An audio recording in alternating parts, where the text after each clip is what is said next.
Good morning, everybody, and happy Friday to you. Hopefully, you guys are out enjoying the weather, and if it's raining, hopefully, you guys are inside making great memories with family and friends. Maybe playing some Monopoly. I don't know how you feel about that, but Monopoly is always a good pastime. Uh, but welcome to another episode of the Grief Let's Talk About It podcast, and we are here with another daily episode. We have an amazing guest for you guys today. Now, before I bring her up here, I would like to say, if this is your first time tuning in, do me a favor, head over to my YouTube channel, hit that subscribe button, hit that bell notification so you'll be notified every time we drop a new episode.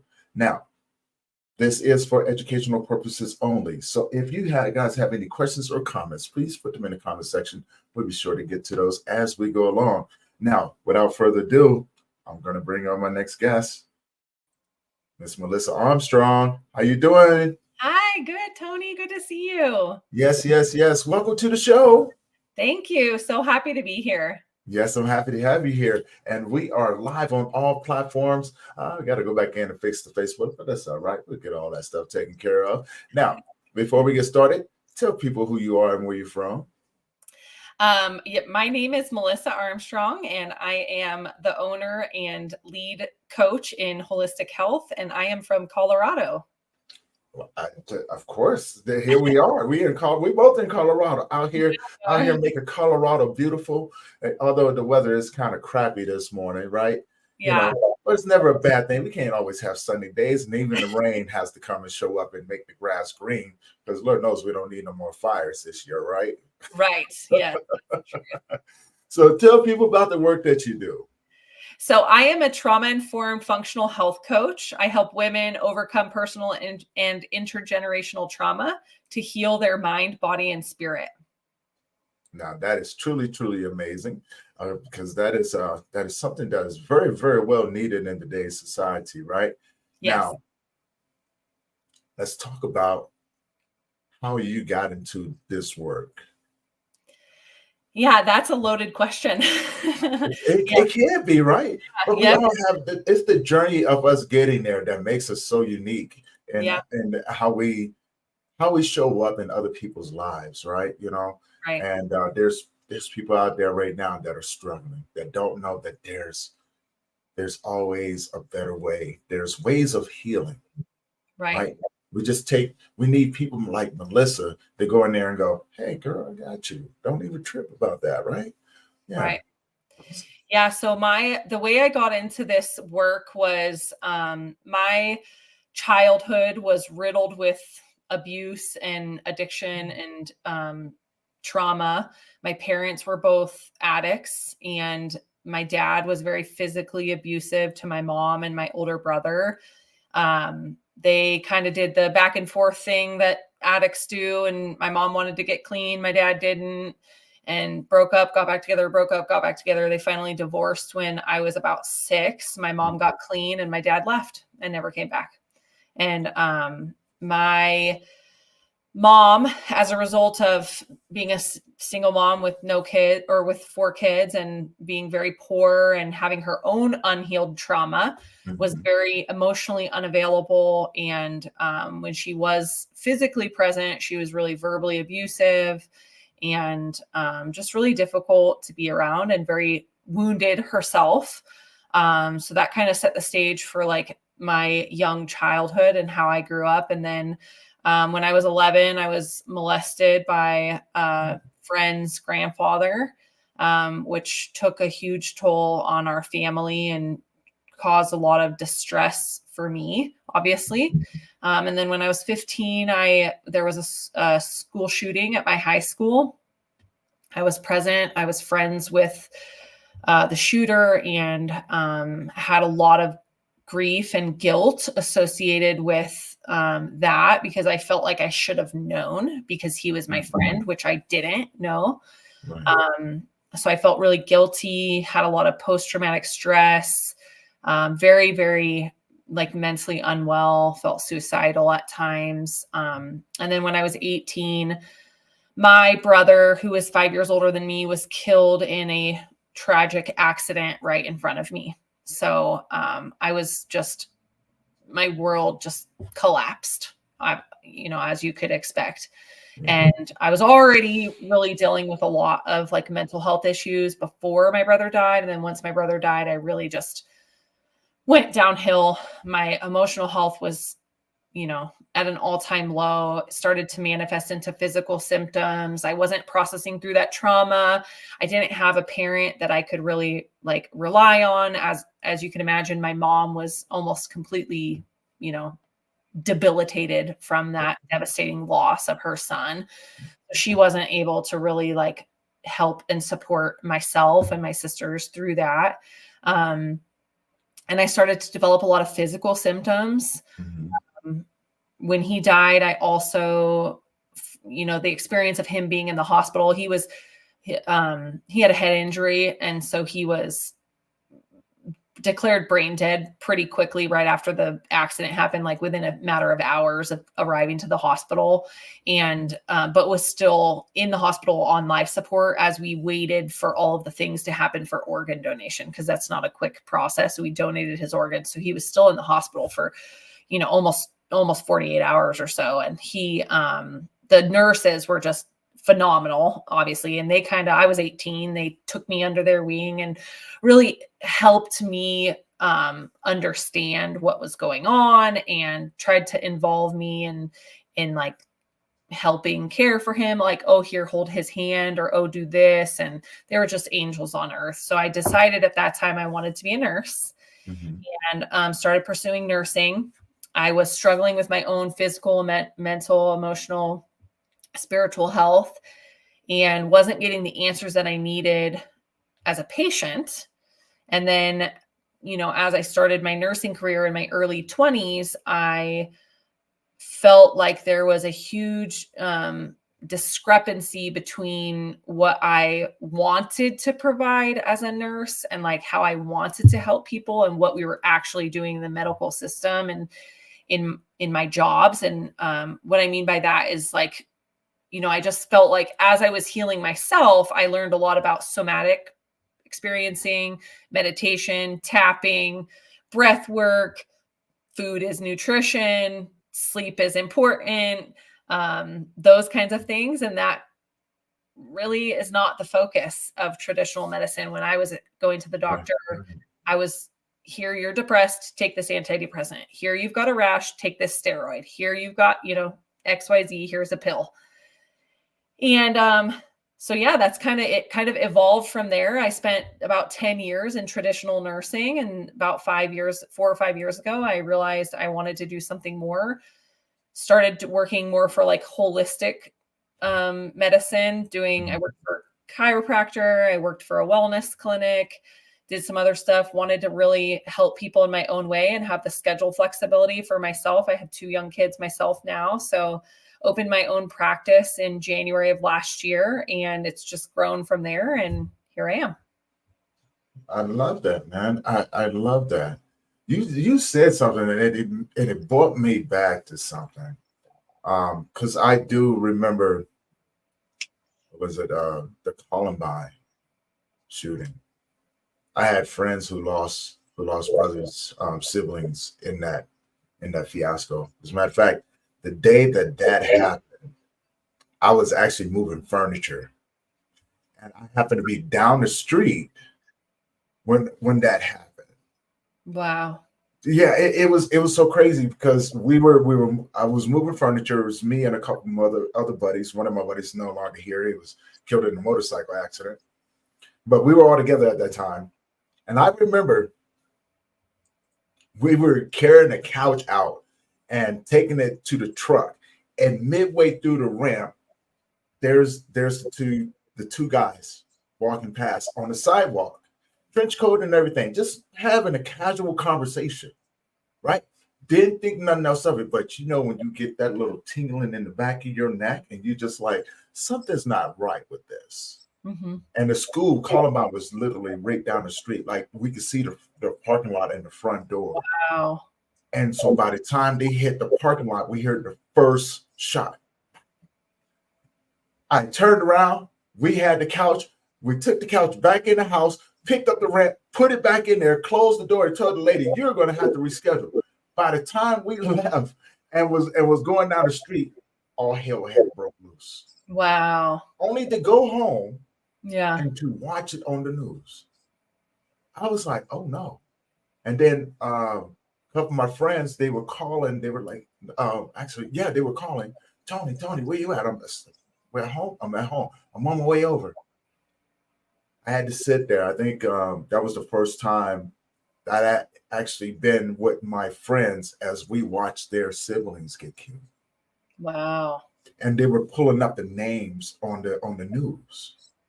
And I can just remember they're just sitting there, oh my God, man, my brother or my sister's there, or I had a friend, his mother was one of the teachers. And the cops, I mean, it was so crazy. And we're just sitting there because I'm like, no. And I'm sure enough, when the names started coming up, I watched my friends go through that immediate heartbreak. Mm-hmm. Yeah. Gosh, that's so sad. Yeah. And not well, and I say this because when you said that, it took me back to a place where, I can only imagine what young Melissa is thinking in that moment, right? Like what is going on? I mean, you survived the school shooting. I didn't know when that became normalized. I don't know how it became normalized or who thought that it was a good idea to normalize school shootings. Because then after that, all hell broke loose across the United States.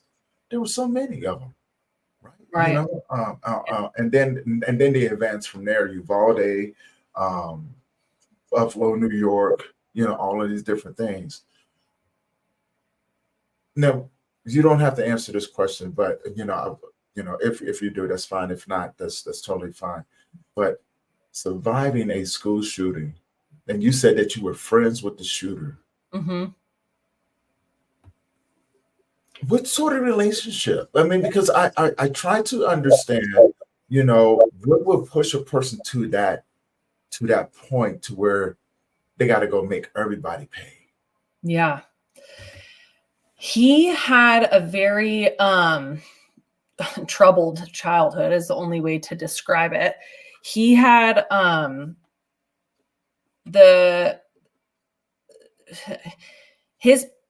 his mom left their family when he was like, I can't remember, 3, maybe 5, maybe. Kind of just like took off in the middle of the night one day. So like it was just him and his dad. He might have had a sibling. I can't even remember. It was so long ago now. He might have had like an older sister maybe. Mm-hmm. But his dad was very, very tough on him. Mm-hmm. And I was 15. He was a year younger than me. So he was 14. And the school that we went to was very, he was bullied a lot. Mm-hmm. And okay. He was kind of like he was a skinny, scrawny, acne filled, just like, I don't know. He just was made fun of a lot. A lot of people were, honestly. Yeah. I was bullied a lot in high school too. And, he was just really made fun of a lot. And I think in combination with his home life and his dad being such a, really stern, really emotionally unavailable, parent, and not having a mom or not having anybody that nurtured him. I don't know. He just took it out on everybody else. The relationship between him and I was like, we were friends. He was super nice to me. I had no problems with him whatsoever. Mm-hmm. We had, I was kind of like, I was 15. So I had like a boyfriend, we would hold hands and stuff like, and my boyfriend was good friends with him. So that's how I knew him. Okay. And so they were at my house, like the night before the shooting, like, and it was like normal. Like we were just hanging out outside of my house. There was like I lived in a little apartment right down the street from school. and we were just hanging out on the grassy patch right in front of my house. And it was me and 2 of my girlfriends and my boyfriend and him.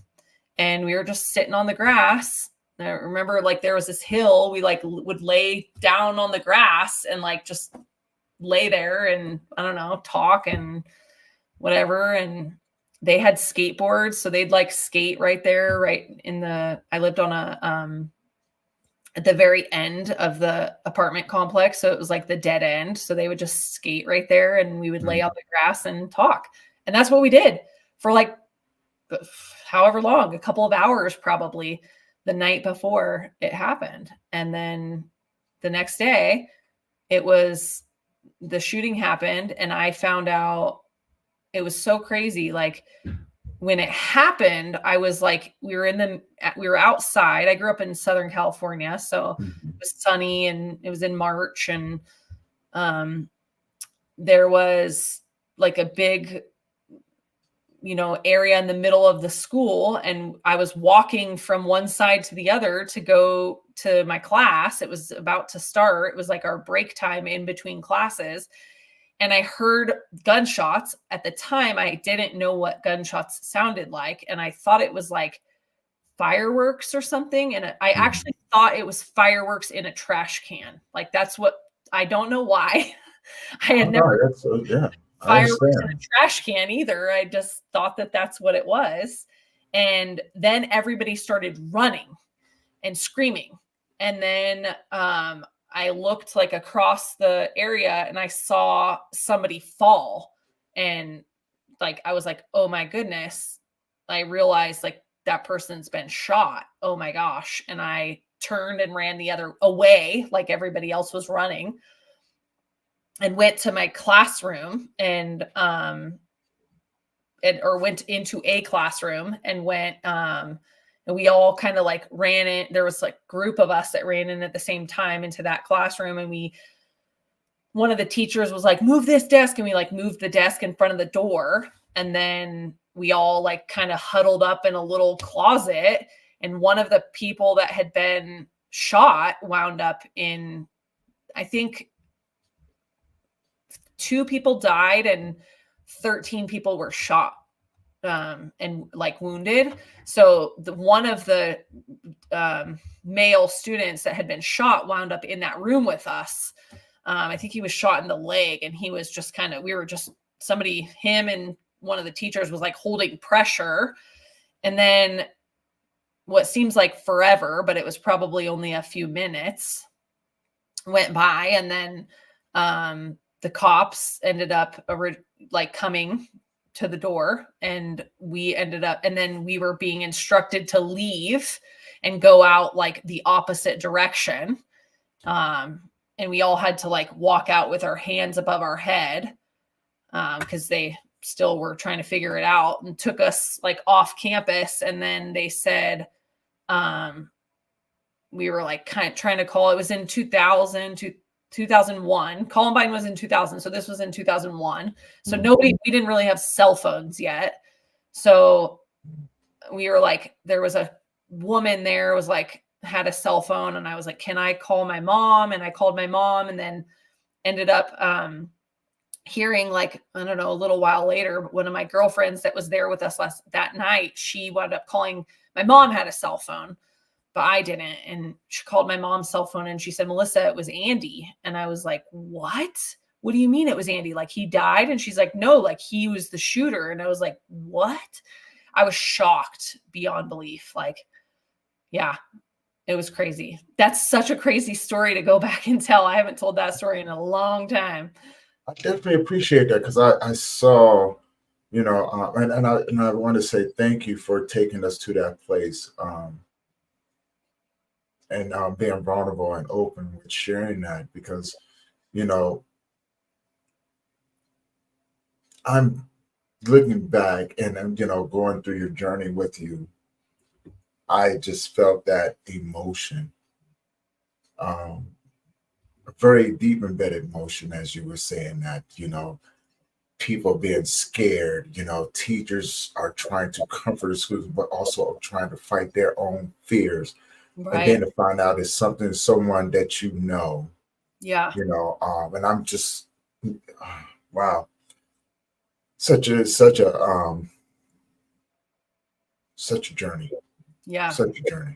And he had told, and part of what happened after that, which really triggered a lot of grief for me and guilt, was Mhm, that he actually had told some people that what his plan was. Apparently, like earlier that day, mhm, the day before that night I had hung out with him, the earlier that day he had hung out with some other people apparently and told them like, I'm one of these days I'm going to shoot these people or something, the people that were bullying him. And which by the way, none of the people that were bullying, like he just shot randomly. He didn't target anybody specifically. The people that died were not people that had been bullying him. But he had told them, and so they got, I'm pretty sure they got expelled actually from school because they knew about it and then they didn't mhm. like report it. So they got in trouble. I'm like 99% sure they got expelled, and they actually tried to do the same thing to me, like the administration, the school. I got like brought into the principal's office, and like my mom had to fight with them because they tried to reprimand me for not reporting it, but I genuinely did not know. He did not tell me. Um, so I had a lot of guilt for not knowing and not tell, like, I'm like, oh, I should have known like that he was so broken. It's like, how could I have known? He never told me. Like, yeah, he actually told uh, um like a couple other students and one of those students like stepdads or something, and nobody reported it. Really? Nobody said anything, even the stepdad. Yeah. Wow. You know, that is crazy because when you say that, right, it's like, how are you supposed to know? Like, it's not people walk around saying this to other people, Yeah, right? with a You know what I'm saying? sign, like, yeah. Yeah, like there's a sign, hey, I'm gonna go and do this horrific act, and it's gonna change your world forever. So just to let just in case if you want to go let some other that doesn't make sense.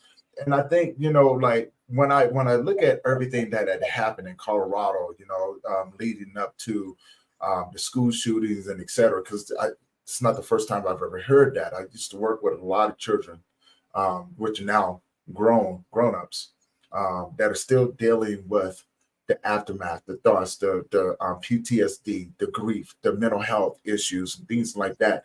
And they're barely, yeah, I mean, don't get me wrong, they are functioning in society, but they are struggling. They're really struggling because those childhood memories are coming up. And I believe you come from the millennial generation, correct?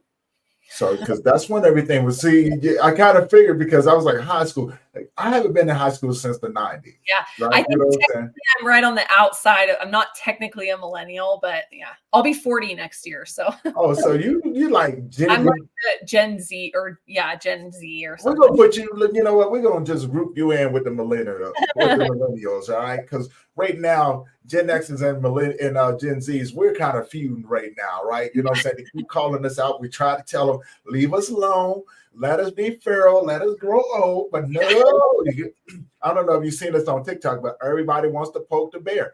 They do not understand. We will take the water hose and beat you with it.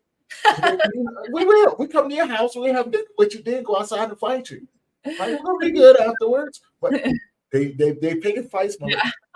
Tell your Gen Z friends, we not gonna put you in there with the Gen Z, but you let them know, leave us alone. Okay. The little girl on TikTok, yes, I'm calling her out. Strawberry shortcake. All right. You tell her to go mind her little business. She ain't got to. She don't need to be over here. We will hurt her feelings. We will. I have no problems with doing that. I'm just letting them know, hey, don't do it.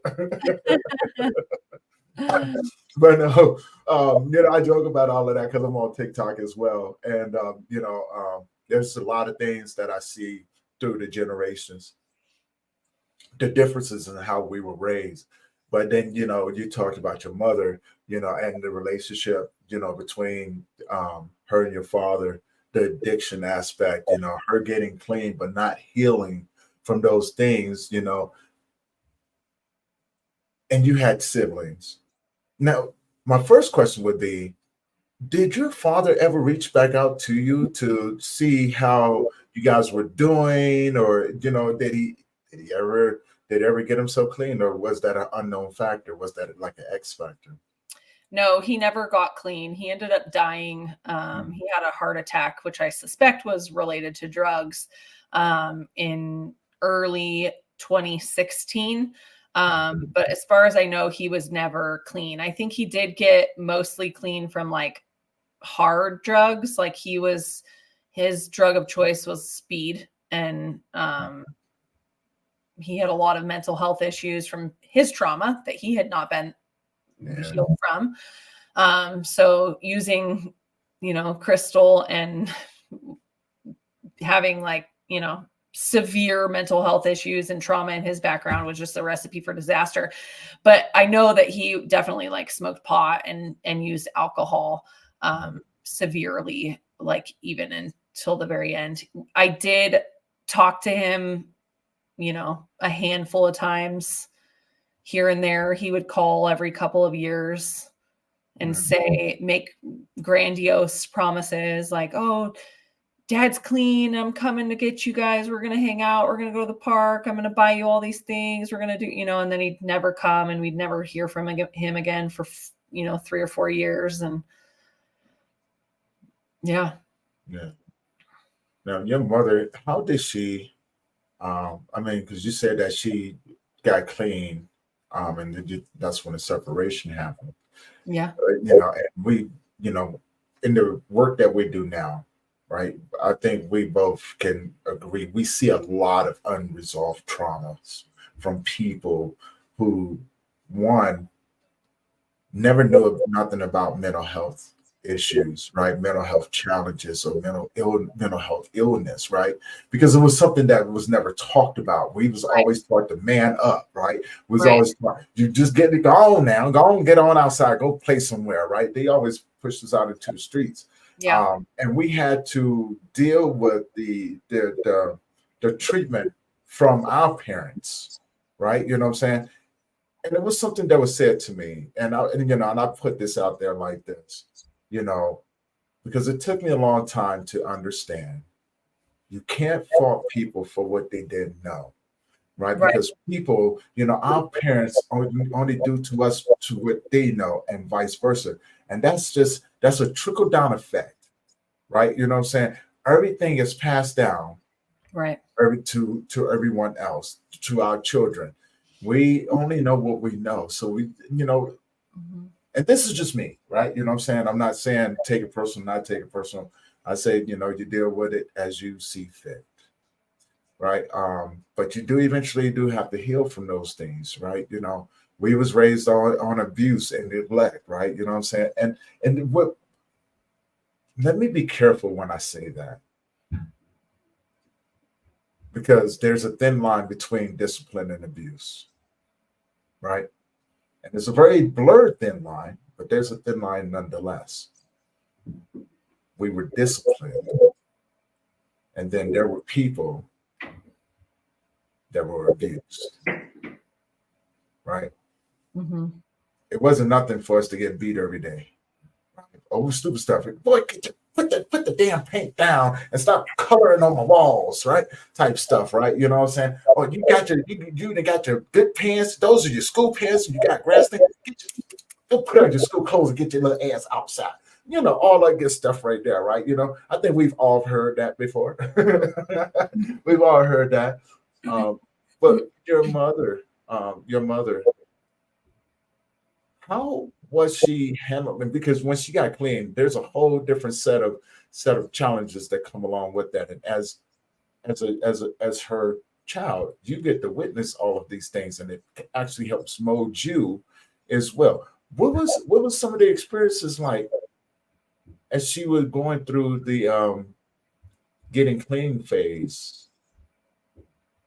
Like, how was your relationship? Did you grow closer to your brother, or like what did that look like? Yeah. So when my mom got clean, I was like 5 or 6. So I Mhm. don't really remember like her using necessarily. I remember her and my dad fighting a lot. I Mhm. remember watching my dad beat her up. Um, but when she got clean, I feel like I didn't really know any different.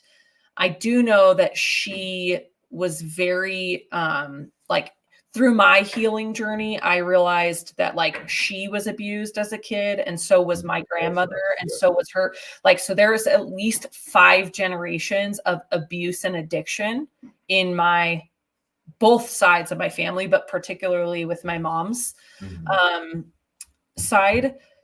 Also with my dad's, I just don't know as much about it.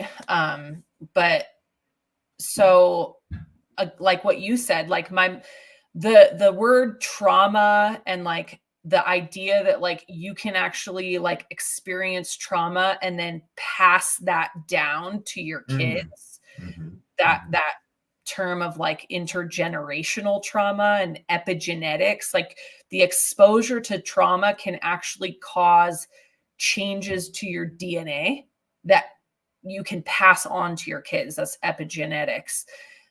That wasn't even a thing. Like people didn't talk Right. about that Right. before like 10, I mean, really just in the last 10 years. This is like a really like novel idea.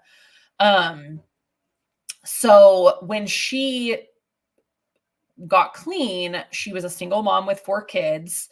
My brother was 5 years older than me. I'm the oldest girl. One of my younger sisters has Down syndrome. Mhm. And then my brother was in a lot of trouble, a lot, because of the trauma that he experienced, right? He Mhm. had a different dad. His dad was an abusive alcoholic. My mom left him, met my dad, who was an abusive meth addict. So, and my brother experienced a lot of physical abuse from my dad as well because he had a different dad. So my dad took that out on him. So he was in trouble all the time. So my mom was dealing with 4 kids. When I was 6, my brother was what, 11, 10, 11, my sisters were 5 and 4. So 4 young kids, one with developmental disability, one with behavioral issues and getting in a lot of trouble all the time. Poor as can all be, like couldn't even, pay the rent really, on food stamps, all the things. Very broken inside. So very emotionally numb and like unavailable because she was so inside of her own misery that she wasn't able to be present and emotionally attached to us. And anytime we would, talk to her or try to interact with her, it was really like she would just yell at us and tell us to leave her alone. Um, I know she denies this, but I know that she did have like a small relapse when I was like maybe 10, 11, 12 kind of time frame. She started using again for a short period of time and then got clean again and has been clean ever since. But she has only in the last, so we had a very difficult relationship, very difficult. I wanted very much for her to love me, and I never felt like she did. And that was very traumatizing and, you know, was very like wounded me really substantially because I didn't feel loved by her and my dad was gone. And so that caused a lot of problems for me. And there was a very unhealthy dynamic in our house. And she's only we've gone periods of time in my adult life like being estranged, not talking for years at a time. She's only in the last 2 years, maybe, finally started healing herself, which is really incredible. And our relationship now is very new, because it's something that I've never experienced before. She's really trying very hard to heal herself and understand all of the trauma that she's been through. And then now as a parent and as an adult, and like looking back on some experiences, like with her, I didn't know that she had actually been like, I knew that my grandma, her mom, is kind of like crazy, but I didn't know that like she actually was like physically abusive to my mom until like a couple months ago. My mom and I had a conversation about it, and like she used to physically hit my mom like regularly. Like my mom would walk by and my grandma would just like punch her for no reason.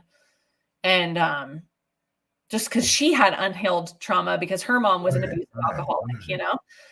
So yeah, I mean, it was really dysfunctional. It's turning into something like really, really beautiful now. Like her and I are able to like talk on a totally different level than we've ever been able to, like just in the last like 6 to 12 months. She's really trying hard. I've done a lot of healing work over the past 20 plus years, and she's finally starting. So it's really turning into something beautiful. I love that, because it's always better late than never, right? You know, how's the relationship with her and her grandkids, your kids? She doesn't really have a relationship with them because we live so far away. I live in Colorado. She lives in another state. So, Okay. And we didn't talk for many years until like the end of last year. We didn't talk since my oldest is 8. And the last time I spoke to her before this last fall was like when my oldest was like 2. So she knew, like, I know she knew that I had another baby, but like she's never met my youngest is 3. She's never met him. We've talked about maybe like doing like some FaceTime stuff, but I'm not ready for that yet. Okay. Understood. You know, I always ask, because I do have friends that similar situations, but I look at the relationship that they have with their grandkids and things like that, and such a beautiful thing. Yeah. Because to see them, you know, to see those parents that have gone through some of the craziest stuff have that relationship with the grandkids, because they've already said, I can't be your parent right now. You know, I can't be your parent because you're grown. Yeah. But if, you know, and they often, you know, through an act of forgiveness, they go, you know, but if you allow me to be a part of these kids' life, you know, like I can do that, right? You know what I'm saying? Allow it, and it's just, they turn into these big teddy bears, or like I like to call it, they turn into the Care Bears, right? Yeah. You know what I'm saying? And they just have an amazing time with them. But I want to go back one more step, and then I want to then I'll ask, see where we go from there.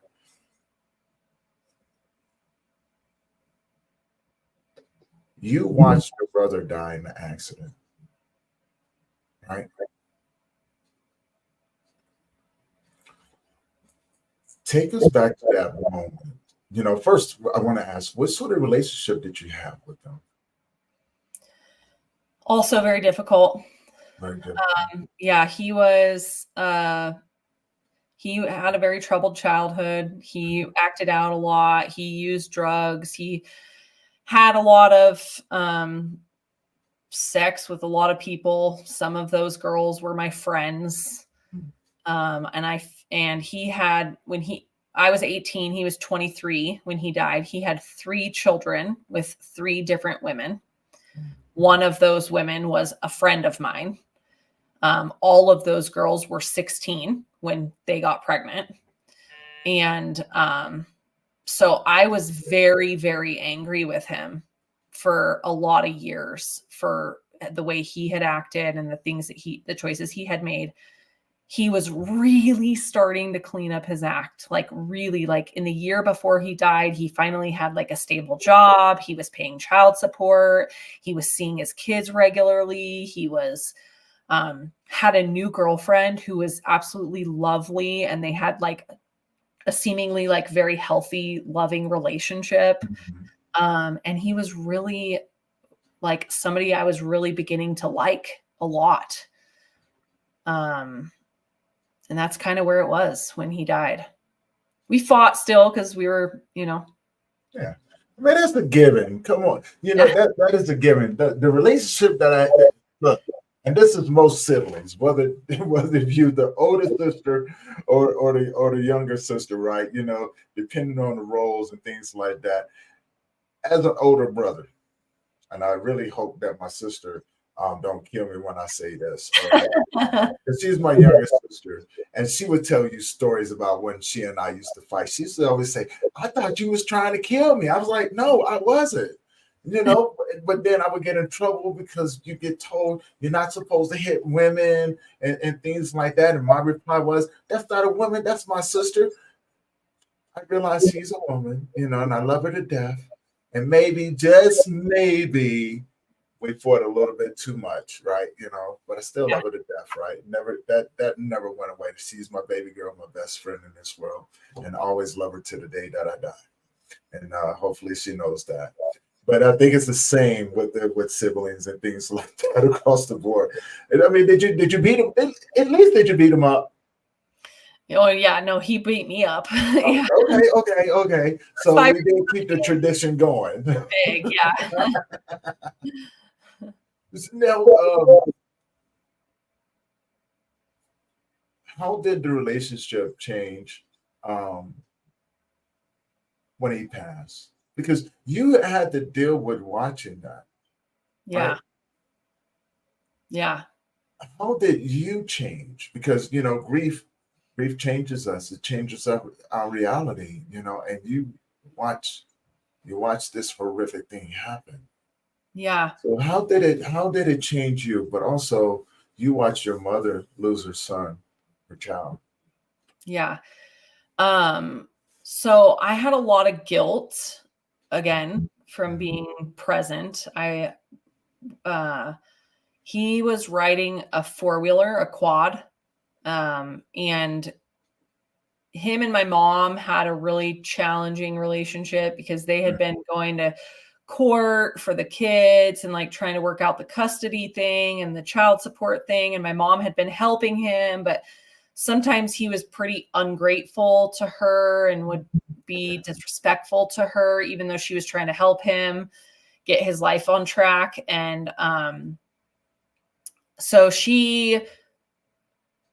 like, I can't remember all the details, but she had like changed the locks on the house to make so he couldn't like get in without her being there. Cause he would like go there and like eat and like do his laundry and then she would come home and he would be super disrespectful. So she didn't want that. And so she like changed the locks. And so what happened is I was working one day and then my mom was gone somewhere. I don't remember where, but she was like running errands.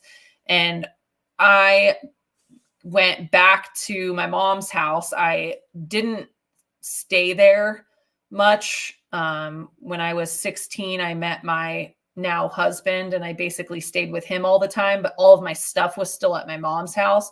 Mhm. So I would often go there and get like clean clothes and whatever else I needed, eat, whatever. So after work, I went to my mom's house to get clean clothes. And my brother was sitting outside in his truck and he had the quad with him. And he said, he's like, "Oh, look at this quad. Like, it's my friend's quad. We just went to the desert. We had so much fun, blah, blah, blah. Like, do you want to ride it?" And I had never ridden a quad before. I had no idea what to do. And it was, if you've ever ridden like a motorcycle or a motorbike, there was a thumb throttle and clutch. Mhm. And I drove a stick shift, but I didn't know how to use a thumb clutch. So he was like, "Oh yeah, it's, told me how to do it and then put me on it." And I kind of drove around in a little bit of a circle and I stalled it. And so he like punched my arm. He was like, "You suck. Get off. Watch. I'll haul ass." And he jumped on and he took off down the street and he flipped the bike and he died. And I started running after him before he flipped, because I knew something was wrong. And I don't know how I knew that, but I was wearing sandals at the time. I kicked off my sandals and started running after him down the street. He was driving down like the pavement or the asphalt, like on the street. Mm-hmm. And it was like a back street because we lived in like an apartment. So he lived, it was like, it wasn't the main street with, but it was the street. And he flipped the bike, and it was like a Tuesday at like 4 p.m. Like people were walking their dogs, kids were riding their bikes. Like it was like a normal average day in a little apartment complex. And so there's people around. And so there was lots of people that saw it. Or I don't know if lots is the right word, but there was some people that saw it.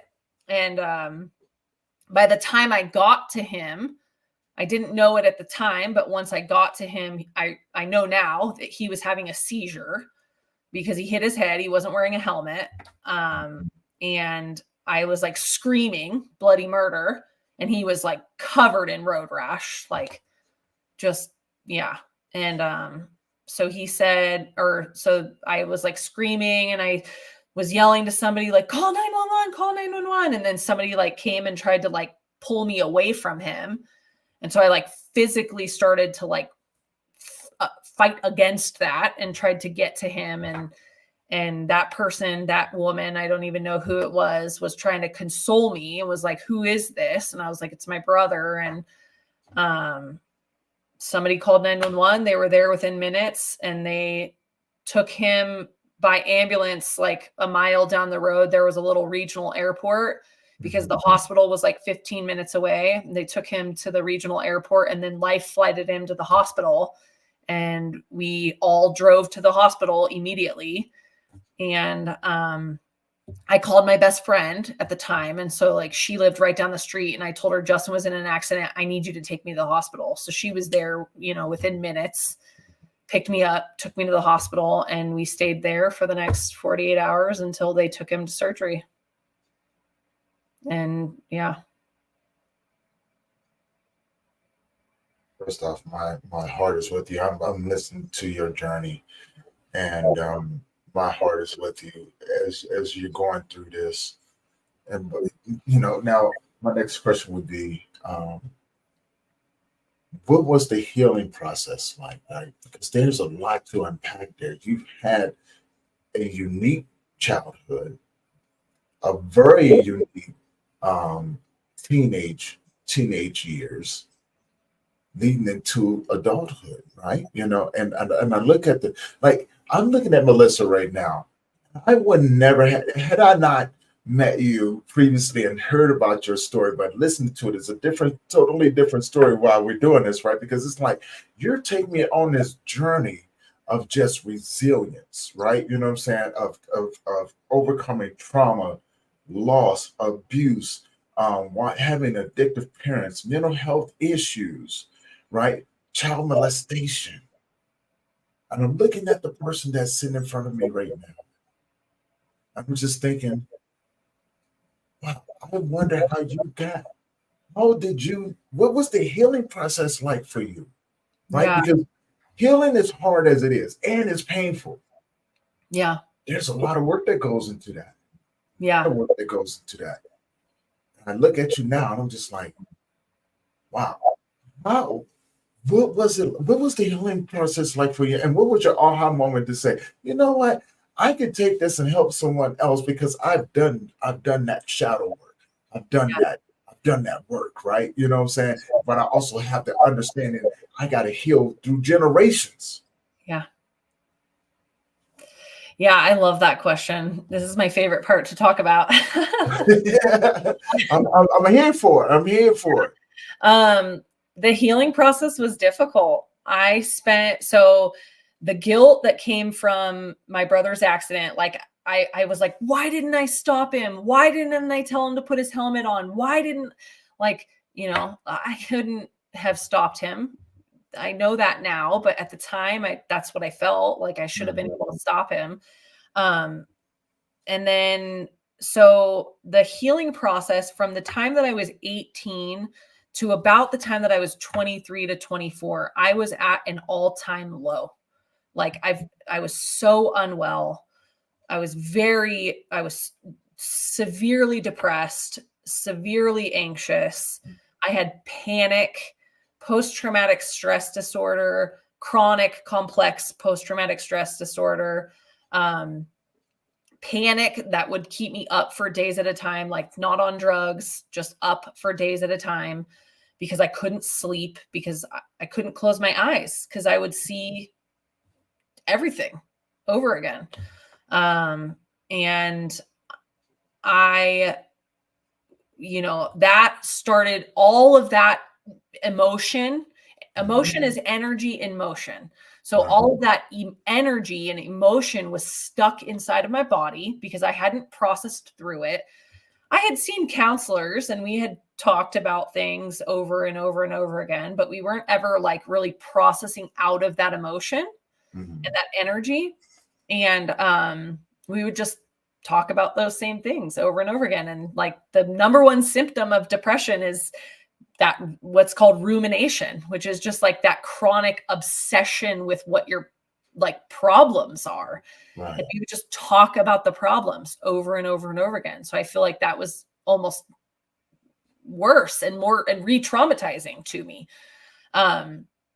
And so I started developing a lot of physical symptoms. I started having like horrible GI issues, rashes on my body, gaining weight, skin stuff, migraines like daily.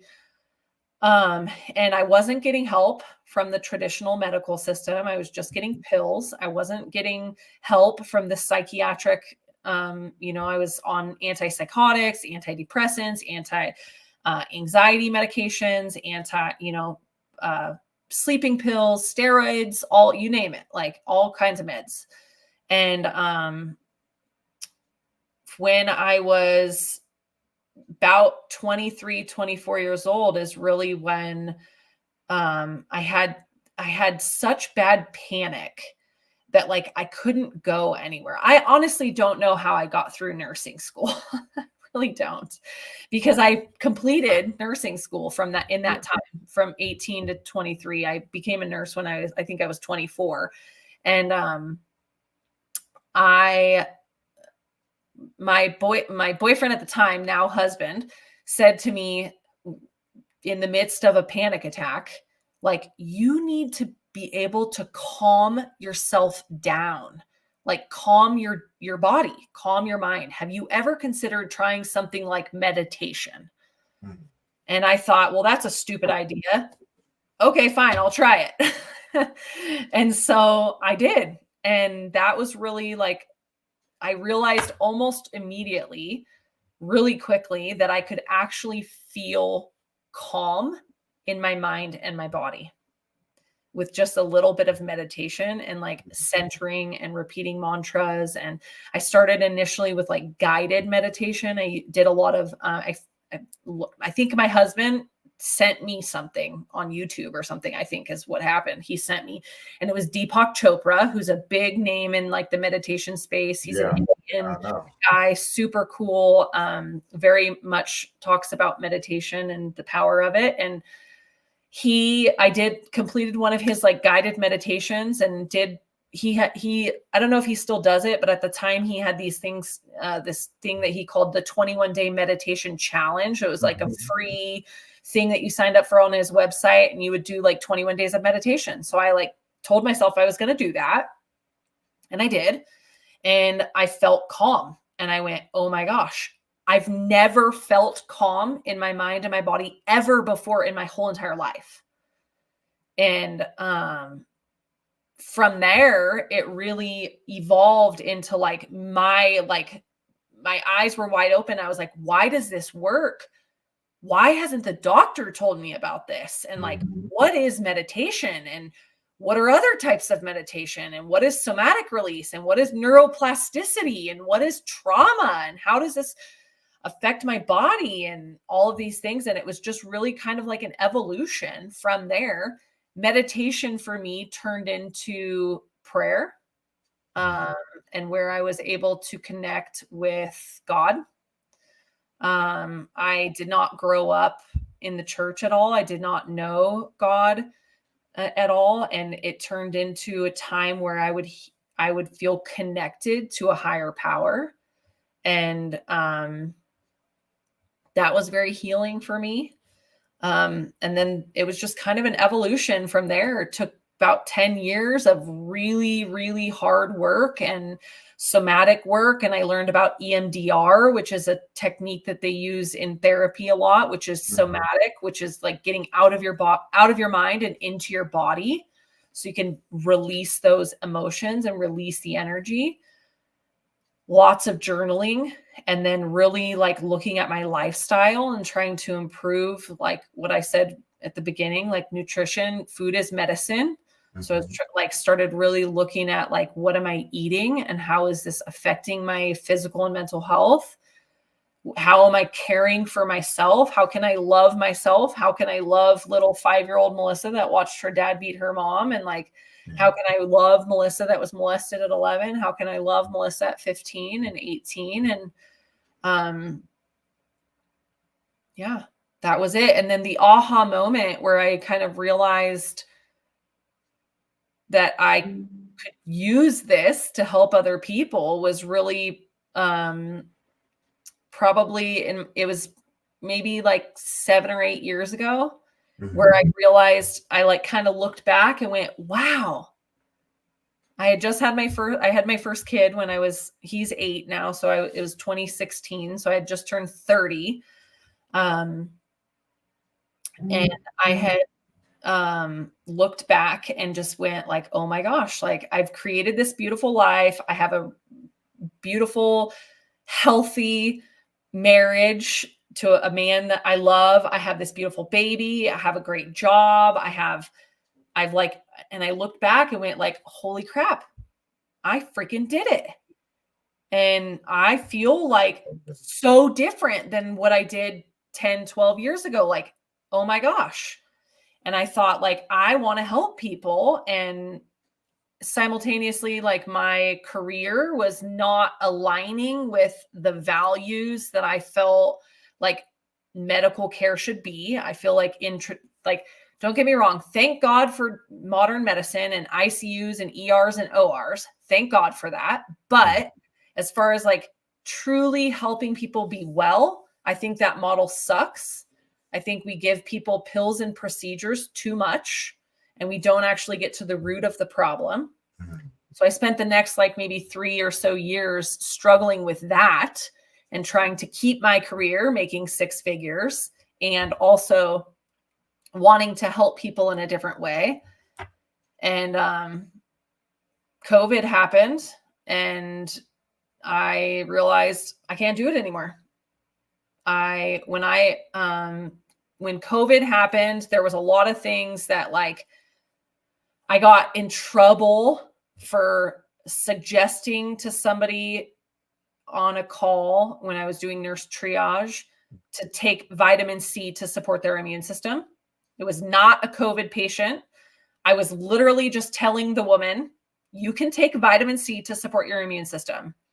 And at the beginning of COVID, that was very controversial because there was a whole group of people that were saying like, you know, whatever they were saying. And then the whole other group of people that were like, no, COVID's deadly. You're going to like do, you know, so there was like these two things and I got in trouble for that. And I said, like, I got written up for telling somebody that because that wasn't on my approved nurse advice list for upper respiratory infection. And I said to my supervisor, it doesn't matter that it wasn't on the approved list. Like I'm an RN with a bachelor's degree with 10 years of nursing experience, 12 years of nursing experience. Like I know for a fact that vitamin C helps your immune system. And she's like, it doesn't matter. It's not on your approved list. You can't say it. And I'm like, that's BS. And that was really like the moment that I was like, I can't do this anymore. I can't. Like, I want to help people and I want to teach people that like healing is always possible. There are natural ways that you can heal any diagnosis. Trauma, the mind-body connection, I feel like that is so key. We need to get to a place where we understand how much the mind and the emotions and trauma and chronic stress impact our physical health. And we need to heal those things so that we can heal our body. High blood pressure, diabetes, heart disease, eczema, like all of the GI issues, IBS, PCOS, like so many of those things are rooted in emotional problems, emotional injury. And if you can heal the emotional aspect and heal the mind, you can heal the body. I love that you just said that, because I totally agree. You have to, healing is not a one size fit all, but you do have to put in the work. Yep. And you have to understand, allow your body to take you along the journey so it can tell you what it needs, right? And you touched on a lot of those points, having the right vitamins in your body, watching what you eat, because food does affect the way that you feel. It can make you riddled with anxiety, panic attacks. It can get you riddled with bad thoughts or fear, right? You know what I'm saying? Eating the right types of food, and exercising, taking the right vitamins, and I'm right there with you, So I totally agree. Telling people, vitamin C, vitamin D3, all of those different things, because if you're locked in the house, you're not getting one of the greatest vitamins in the world. What is vitamin D, right? Vitamin D. You need this for your immune system, right? And right? You know what I'm saying? Garlic, right? That was my huge thing. So I only got sick once during COVID, but then after that, I was like, no, I'm knocking this stuff out. And so what I had done, and I don't recommend this to people unless you're really prepared for this one, but I used to eat habaneros, right? I used to get the top ramen and chop them up and put the habaneros in there, and I'll eat it, and then I drink the soup and sweat it out. And I was like, oh yeah. So 2 weeks later, I was like, oh, I'm running the streets, and I ain't gotten sick ever since then. I did watch a lot of people die. I watched a lot of people die, and I watched with how they did them in the health in the hospitals. And I'm not taking away from everybody in the health system. There was some really great people that wanted to do some amazing things, and they did for the most part. But it was those that fell victim to, if we label this as COVID, we get X amount of money, and they forgot about the people. And that hurt my heart, because I lost a lot of good people, good friends. And I watched friends lose family members, and it hurt me so deeply because no one wanted to listen. Yep. No one wanted to listen. But no, I digress. That's going to be a conversation for another time. I think that's going to be awesome. So before I let you go, tell people where they can find you. So my website is holistichealthbymelissa.com. And then I'm on all social media platforms at Holistic Health by Melissa. Awesome. And Melissa, I want to say thank you for coming in here and having this amazing conversation, taking us along this journey. For everyone who's been tuning in and everything, thank you guys for tuning in on Instagram, LinkedIn, Facebook, Twitter, Twitch, and also YouTube. Thank you guys for tuning in. We will be adding in, some exciting news. So I just purchased a TV channel, which I will be adding into the platforms that we're going to be doing this, so reaching more people and things like that. And if you haven't already, head over to my YouTube channel. Hit that subscribe button, hit that bell notification, so you'll be notified every time that we drop a new episode. And of course, we're doing it daily, you guys. So you guys, we got something for everybody up here. And if you know anyone who can benefit from the conversations that we have, please share this with them. This helps us get the content out, reach more people, and help people along in their healing journeys. But please go back and check out the episodes from Melissa and so many great individuals that we have, because the podcast do serve the purpose of bringing resources from people who have walked the path. Please go back there and enjoy. I'm not asking you to subscribe if you don't want to, but you don't have to do this alone. Go check out those resources. Reach out to those individuals so you can start your path of healing as well. And Melissa, thank you again to everyone. This is going to conclude this episode of the Brief Let's Talk About It podcast. Tune in later on. I got another one coming up with Henry Gaskins. You guys are going to love that. That is at 1 p.m. Mountain Time. And He's going to be coming up here to share his story as well. So with that being said, you guys enjoy the rest of your day. Melissa, enjoy this Colorado weather. I know it's cloudy outside, but you know it got to show up sometime. And you know we on that uphill slide of getting hot, so you know I get to work on my tan just a little bit more. You guys have a great, wonderful day. Thank you for tuning in, and we'll see you guys in the next one. Peace. Bye-bye.